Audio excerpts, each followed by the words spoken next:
Hello friends, welcome back to my channel travel আড্ডা with Shri. R travel আড্ডা যখন দিতে এসেছি, অবশ্যই কোনো ট্রাভেল ডেস্টিনেশন নিয়ে এসে গেছি তোমাদের সাথে শেয়ার করতে। আশা করি থাম্বনেল দেখে বুঝতেই পেরে গিয়েছো যে আমরা আবার মলদ্বীপস গিয়েছিলাম। হ্যাঁ, 2025-এ আবার মলদ্বীপস গিয়েছিলাম। এখন সিচুয়েশন যেহেতু ভারতের সাথে মলদ্বীপসের ভালো হয়ে গিয়েছে, তো আমরা ভাবলাম যে ছোট্ট করে আরেকবার ঘুরে আসি, কারণ প্রথমবার গিয়ে ভীষণ ভালো লেগেছিল। 2022-এ আমরা ফার্স্ট মলদ্বীপস যাই, তো তখনও ভীষণ ভালো এক্সপিরিয়েন্স ছিল, আর এবারও ভীষণ ভালো এক্সপিরিয়েন্স হলো। আমরা এবার গিয়েছিলাম আদ্রান রানহালি আইল্যান্ডে।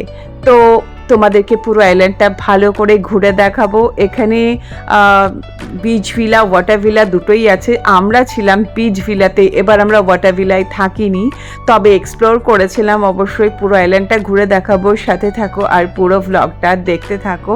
আর যদি ভালো লাগে অবশ্যই একটা লাইক করে দিও। আর চ্যানেলে যারা নতুন ভিউয়ার্স, তারা যদি আমার ভিডিওসগুলো প্রথমবার দেখো আর ভালো লাগে, প্লিজ চ্যানেলটাকে সাবস্ক্রাইব করে দিও। আর আমি এখানে কোনো প্যাকেজ কস্ট বা কিছু বলছি না, তোমাদের সাথে শেয়ার করছি না। যদি তোমাদের দরকার লাগে বলবে, অবশ্যই প্যাকেজ কস্ট আমি শেয়ার করে দেবো, কারণ ওদের কস্টগুলো চেঞ্জ হতে থাকে। কস্ট নিয়ে যদি তোমাদের কোনো কোয়েশ্চেন থাকে, অবশ্যই কমেন্ট বক্সে কমেন্ট করো, আমি তোমাদেরকে রিপ্লাই করে দেবো। আমরা এখন যাচ্ছি কলকাতা থেকে দিল্লি। সে অনেক গল্প, বেরিয়েছি বাড়ির থেকে 6:30, আর এখন বাজে প্রায় 1টা রাত। আমরা এতক্ষণ কলকাতা এয়ারপোর্টে ছিলাম, সেই গল্পটা আমি দিল্লি পৌঁছে তোমাদেরকে বলছি। এটা আবার একটা নতুন এক্সপিরিয়েন্স।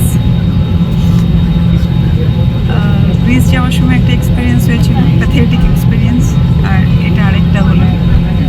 দিল্লি পৌঁছে গল্পটা বলছি, তারপরে দিল্লি থেকে ফার্দার যেখানে যাব সেটা জানি না আর কি আছে কপালে আজকে। আমাদের কলকাতা টু দিল্লি আর দিল্লি টু মালে পুরোটাই এয়ার ইন্ডিয়ারই ফ্লাইট, আর এত রাতেও ওরা ডিনার সার্ভ করলো। বসে আছি দিল্লি এয়ারপোর্টে। তাহলে বলি আজকের গল্পটা। আমাদের ফ্লাইট ছিল কলকাতা থেকে বম্বে, বম্বে থেকে কলম্বো থেকে মালে। আমরা যখন বেরোলাম বাড়ির থেকে, তারপর এয়ারপোর্টে আসার পরে জানতে পারলাম ফ্লাইট এতটাই ডিলে যে মুম্বাই এসে আমরা আর শ্রীলঙ্কান এয়ারলাইন্সের কলম্বোর ফ্লাইটটা পাবো না। অথচ আমাদের সমস্ত কিছু হয়ে গেছিলো, লাগেজ দেওয়া হয়ে গেছিলো, সব কিছু হয়ে গেছিলো। তো আমরা আবার কী করলাম, তখন আমরা আবার বেরিয়ে এলাম। সেটাও অনেক বড় লম্বা প্রসেস, সেগুলো পরে বলছি, আস্তে আস্তে বলবো। তো তারপরে আবার আমরা টিকিট কাটলাম কলকাতা থেকে এয়ার ইন্ডিয়ার ভায়া দিল্লিতে 5 ঘন্টা লেওভার। তো এখন যা অবস্থা, তো 5 ঘন্টা লেওভার ঠিক আছে। আমাদের ওই ফ্লাইটটা যখন কাটা হয়েছিল মুম্বাই হয়ে, তখনও 3 ঘন্টা লেওভার ছিল। বাট এতটাই ফ্লাইট ডিলে হয়েছে যে 3 ঘন্টাটাও মেকআপ হলো না, আর আমাদের এয়ারপোর্টটাও চেঞ্জ করতে হতো। তো পুরো ঘেটে গেল ব্যাপারটা। আর কোথাও কোনো টাকা ফেরতের ব্যাপারই নেই, পুরো টাকাগুলো জলে, মলদ্বীপসের জলে, তাই তো। এবার আপাতত দিল্লিতে বসে আছি। এখন বাজে 5:30। আমাদের এখান থেকে হয়ে গেছে, ইমিগ্রেশন হয়ে গেছে, সমস্ত কিছু হয়ে গেছে, হয়ে বসে আছি। এখান থেকে ফ্লাইট হচ্ছে কোথায় জানি 8টা। ওখানে পৌঁছে তারপরে তো শান্তি নেই, আবার তো স্পিড বোটে যেতে হবে। যাই হোক, প্রচণ্ড টায়ার্ড লাগছে, সারা রাত ঘুম নেই। এদিকে তো অনেক কিছু হচ্ছে ইন্ডিয়াতে। তো একটা টেনশন ছিল যে দিল্লি আসবো, কীরকম সিচুয়েশান। এখানে নর্মাল, এয়ারপোর্টের মধ্যে তো একদমই নর্মাল। আর বাকি আপডেট দিচ্ছি, এখন কেমন ঘোরা হয়, কোথায় যাচ্ছি সব দেখাবো, সাথে থেকো, দেখতে থেকো। এইবার থেকে আমরা ঠিক করেছি যে এয়ারপোর্টে এসে টিকিট কেটে আমরা বেড়াতে যাবো, তাই তো শুনুন। Last moment. আগে থেকে টিকিট কাটলেই ঝামেলা, গ্রিসের সময় ওটা হয়েছে। আর আবার হলো, তো আমরা লাস্ট মোমেন্টের টিকিট কাটবো টেস্ট দিয়ে ফ্লাইটে উঠবো। টিকিট থাকলে যাব, নাহলে যাব টিকিট থাকলে যাব, নাহলে যাব, নাহলে যাব নাহলে অন্য কোনো ডেস্টিনেশনে যাব। নাহলে গাড়ি নিয়ে কোথাও চলে যাবো। ভালো আইডিয়া। এবার আমরা মালের ফ্লাইটে উঠে পড়ছি। দেখো আমাদেরকে ননভেজ ব্রেকফাস্ট সার্ভ করা হয়েছে এয়ার ইন্ডিয়ার। তোমাদেরকে একটু দেখিয়ে দিচ্ছি কি থাকে এখানে। আর যারা এয়ার ইন্ডিয়াতে ট্রাভেল করো তারা জানো যে মোটামুটি ফুড কোয়ালিটি ভালোই এয়ার ইন্ডিয়ার। আমি এখন ম্যাগাজিন পড়ছি আর সৌম্য ঘুমোচ্ছে পাশে।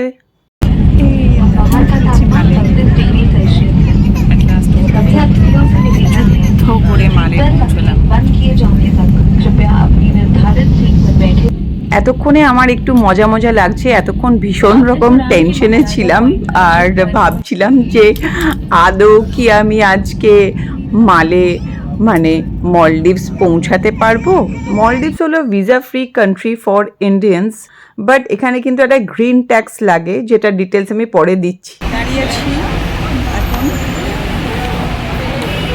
মলদ্বীপস এয়ারপোর্টে। এবার দেখো এরকম কাউন্টার করা থাকে প্রত্যেকটা আইল্যান্ডে, মানে রিসর্টে যেগুলো রিসর্ট আইল্যান্ড সেগুলোর এরকম কাউন্টার করা থাকে। তো আমরা যে রিসর্টটায় থাকবো এরকম কাউন্টার করা রয়েছে।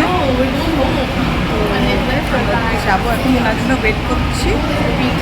এখান থেকে স্পিড বোটে আমরা যাবো রিসর্টে, গিয়ে বাকি ডিটেলস দিচ্ছি, রিসর্টের নাম বলবো, দেখাবো তোমাদেরকে ঘুরে। নাম দিয়ে দিয়ে রয়েছে আর এই নাম্বার, তোমরা যখন ওদের সাথে কন্ট্যাক্ট করবে এরকম নাম্বার বলে দেবে, B3, B2, B1, আর এই রিসর্টের এরকম নাম থাকবে।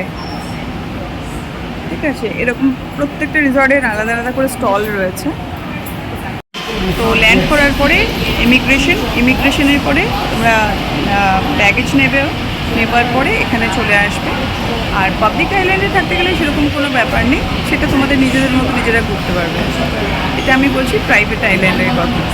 আমরা আগেরবারও তাই ছিলাম, এবারও তাই। আর ইমিগ্রেশনের লাগে হচ্ছে হোটেল বুকিং, রিটার্ন টিকিট, ইমুকা, ডিটেলস সৌম্য সব বলে দেবে তোমাদের কীভাবে কী করতে হয়। আর কিছু লাগে না। ফটো নিয়ে এসেছিলাম, ফটোও লাগেনি। আর আর 5 মিনিট লাগলো, বেশি লাগে টাইম। লাইন ছিল, আর লাইনে যেটুকু দাঁড়াতে টাইম লাগে ওখানে গিয়ে 5 মিনিটও না, 2 মিনিটের মধ্যেই হয়ে যায়। ডকুমেন্ট থাকলে সবই দেখিয়ে দেবে। এখান থেকে বোট ছেড়ে দেখো, পেছনে দাঁড়িয়েছে বোটগুলো, এখান থেকে ছাড়ে। আর এটা হচ্ছে এয়ারপোর্ট, এখানে লাউঞ্জে আমরা বসেছিলাম, খাবার খেলাম। এই যে এখান থেকে বিভিন্ন রিসর্টের জন্য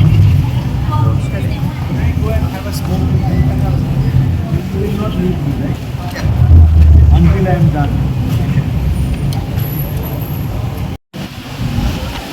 এখানে স্মোকিং জোন রয়েছে, দেখো রাস্তার মধ্যে আলাদা করে।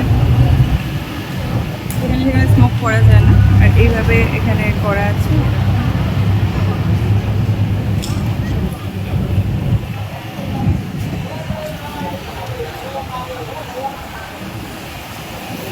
এই লাউঞ্জটাতেই আমরা বসেছিলাম। এখানে অনেক কিছু ছিল খাবার, বার্গার কিং থেকে বার্গার খাওয়া হলো।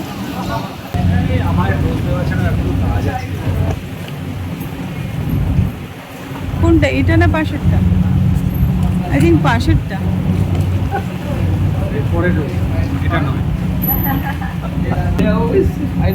This one? Yeah. This is your. একটু টাইম লাগাচ্ছে, ওয়েট করতে করতে হাঁপিয়ে গেলাম। তো এই যে বোটে উঠে গেছি আপাতত আমরা, এই স্পিড বোটটাতে যাবো। স্পিড বোটটা দেখো এরকম, এই যে সৌম্য বসে আছে। সৌম্য বিরক্ত হয়ে গেছে প্রচন্ড।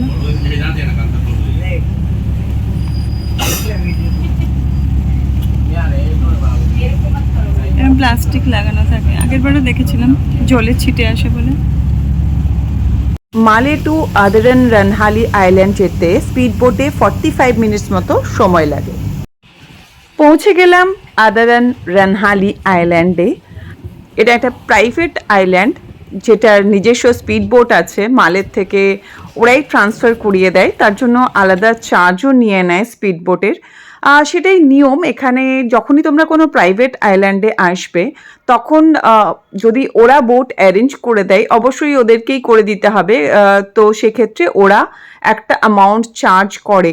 তোমরা পাবলিক আইল্যান্ডে থাকলে সেক্ষেত্রে তোমরা মালের থেকে মানে শেয়ারিং স্পিড বোট পেয়ে যাবে, সেগুলোর জন্য তোমাদেরকে কোনো রিসর্টকে আলাদা করে পে করতে হয় না। আরেকটা অপশন হচ্ছে সি প্লেন, যেটা প্রাইভেট আইল্যান্ডেই মেনলি যায়। তো সেই সি প্লেন যদি তোমাদের চড়ার শখ থাকে তাহলে তোমরা সি প্লেনে করেও যে কোনো প্রাইভেট আইল্যান্ডে পৌঁছাতে পারো, সেটা আরও এক্সপেন্সিভ হয়ে যায়। তো আমরা পৌঁছে গেছি, দেখো এসে গেছে আমাদের welcome drink. Thank you.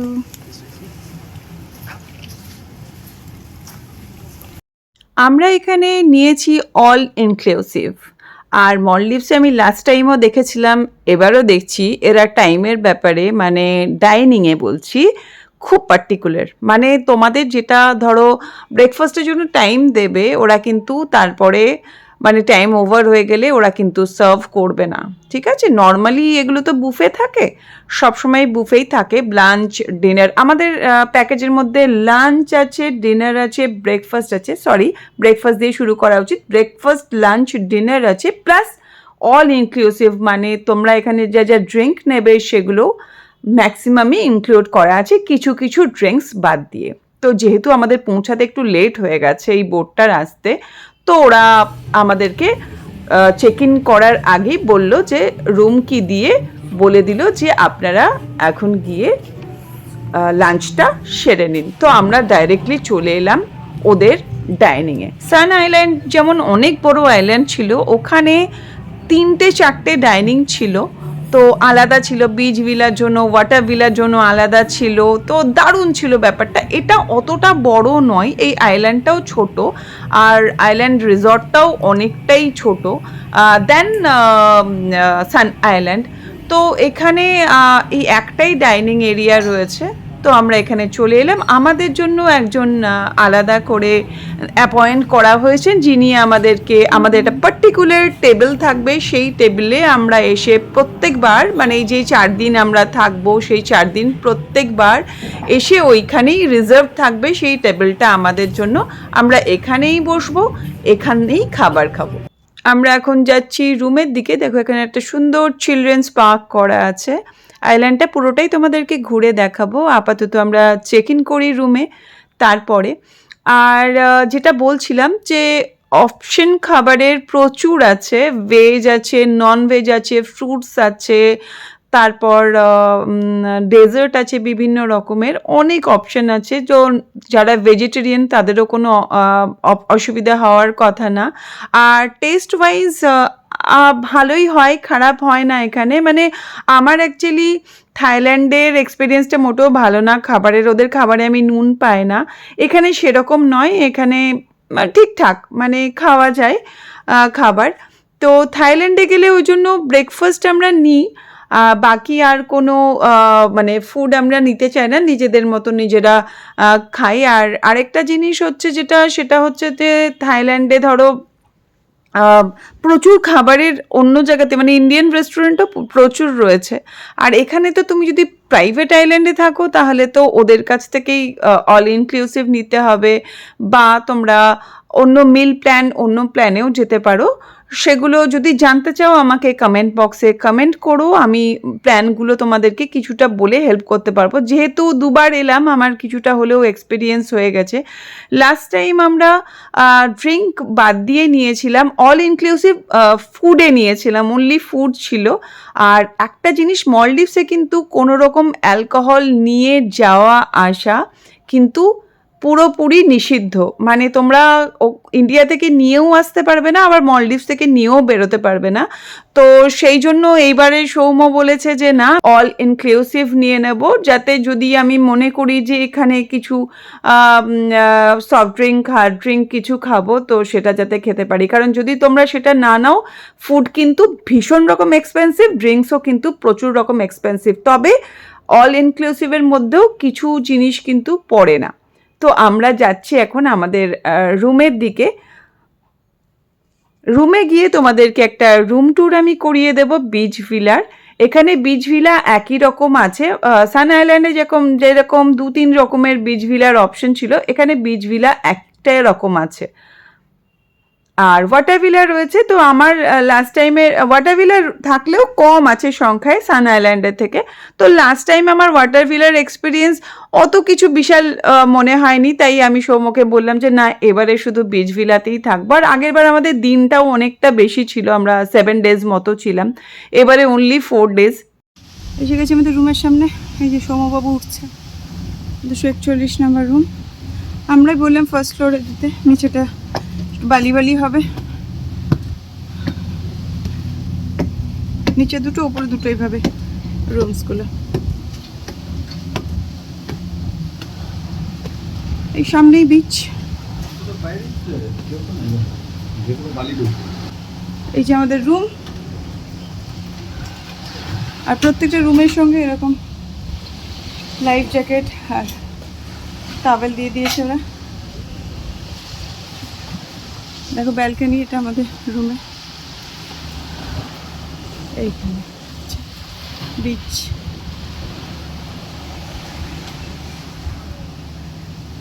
Room tour করাচ্ছি। এই যে আমাদের রুম, আর এই ঢুকলাম, দেখো এই হচ্ছে, এটা হচ্ছে দেখো এখানে আছে দুটো চেয়ার, একটা টেবিল, আর এই দিক দিয়ে অ্যাক্সেস করা যায় না, এটা উইন্ডো, এখানে খোলা যায়, এটাও ছিটকিনি দেওয়া আছে। আর এখানে একটা টিভি আছে, মিরর, এখানে একটা বসার জায়গা, এখানে মিনি বার। আচ্ছা, এই হচ্ছে বেড, বেডটা ভালো, বেশ বড়।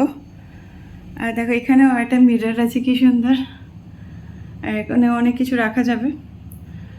এই এসি আমাদের আপাতত 3-4 দিনের ঠিকানা, এটা 4 দিনের। আর এই হচ্ছে আলমিরা, হ্যাঙ্গার, ছাতা আছে। আচ্ছা, এদিকটায় দেখি, এদিকে লকার আছে। এখানে কোনো আয়রন নেই, যেটা সান আইল্যান্ডে ছিল, হয়তো চাইলে দিতে পারে। এখানে একটা টর্চ আছে, দেখো, চার্জেবল।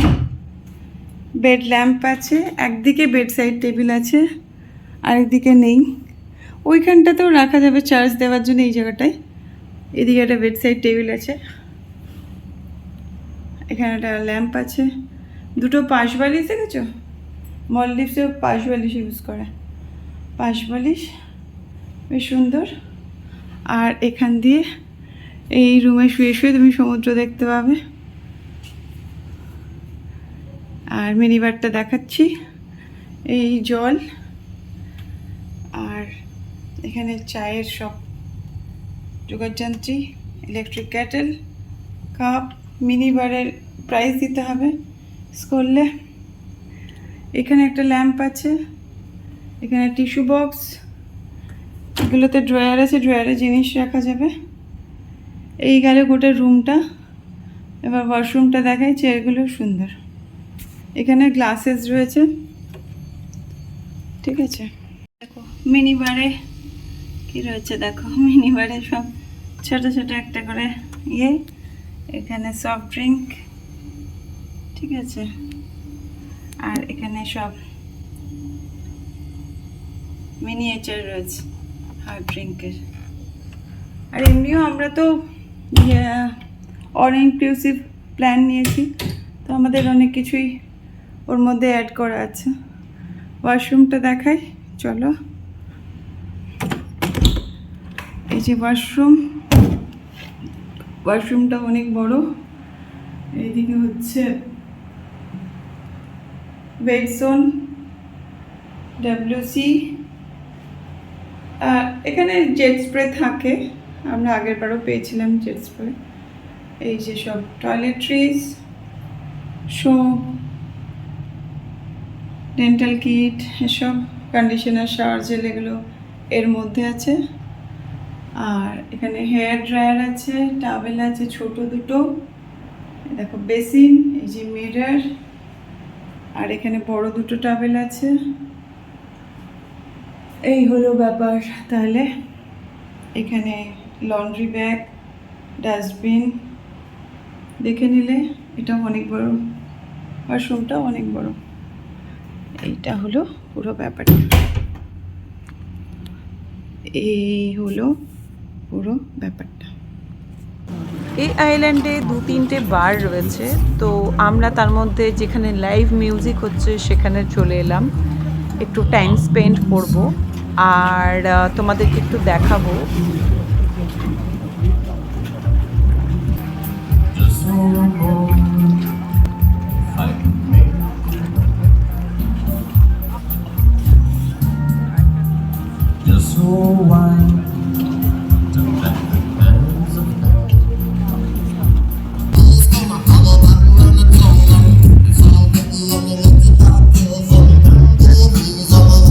বন্ধুরা, এই ব্লগটা আমি এখানেই শেষ করব। আর নেক্সটের কী কী করলাম, কিভাবে এক্সপ্লোর করলাম, সেই সব কিছু থাকবে পরের ব্লগে। আর এই ব্লগটা যারা দেখছো, যাদের ভালো লাগছে, প্লিজ ব্লগটা লাইক করে দিও। আর যদি নতুন হও, যদি ভালো লাগে, প্লিজ চ্যানেলটাকে সাবস্ক্রাইব করে দিও। তোমাদের সাথে আবার দেখা হবে পরের ব্লগে। আজকের মতো বাই বাই সবাইকে।